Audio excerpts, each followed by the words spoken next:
Oke, Bang Noel mengatakan adalah orang yang konsisten menolak adanya usulan perpanjangan masa jabatan presiden kala itu 3 periode. Dan menurut Bang Noel, ini sudah tidak relevan lagi nih wacana-wacana semacam ini atau isu-isu semacam ini, Bung Andreas Hugo. Respon Anda? Saya kira Noel tidak salah gitu. Artinya saya tahu waktu itu dia juga menyampaikan itu dan kami sempat ngobrol soal itu bahwa itu Betul, betul. benar. Tapi kan Noel kan cuma salah satu bagian di dalam lingkaran-lingkaran itu gitu. Iya. Tapi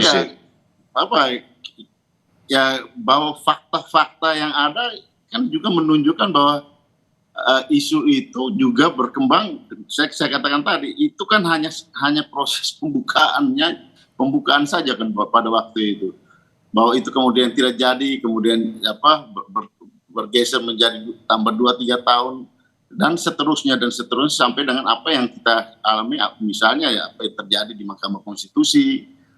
Jadi ini sebenarnya perjalanan yang panjang gitu kan di dalam peristiwa-peristiwa politik ya beberapa waktu yang lalu gitu, kurang lebih setahun yang lalu gitu. Dan semua itu kan terekam gitu di jejak digital dan banyak hal juga yang mungkin belum terungkap.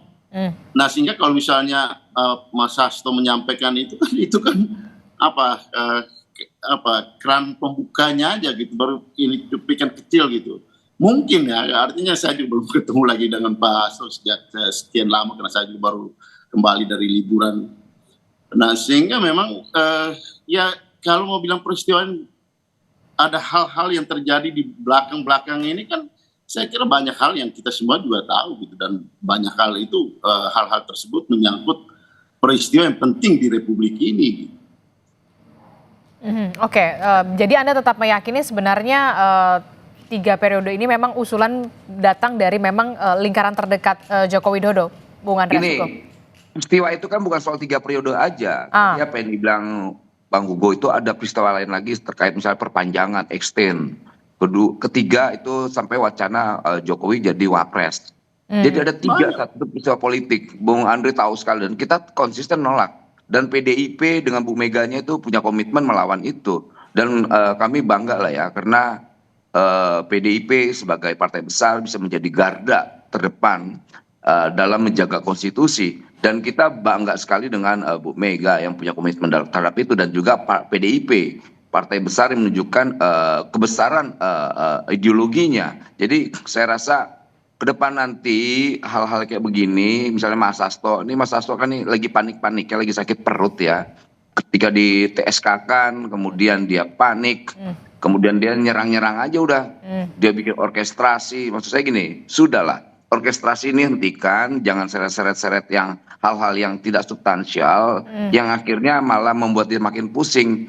Gini, semua biasanya pejabat-pejabat partai ketika menjadi TSK itu teriak-teriak tuh, akan saya bongkar. Pas udah pakai baju oranye sakit perut tuh lupa.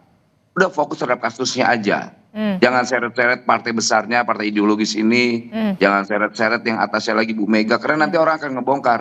Apa sih kaitan Harun Masiku? Nanti akan orang menyampaikan, oh iya ada korelasi nggak dengan Hatta Ali? Oke.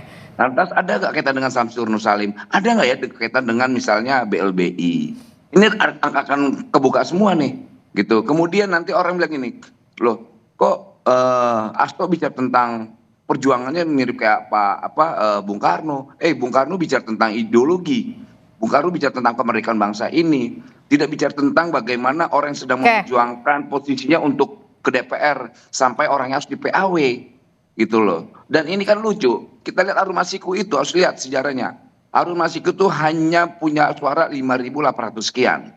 Dan di bawah-bawahnya itu masih ada yang lebih tinggi-tinggi lagi. Artinya apa? Yang diperjuangkan Hasto itu soal keadilan nggak ada, nol ngomong.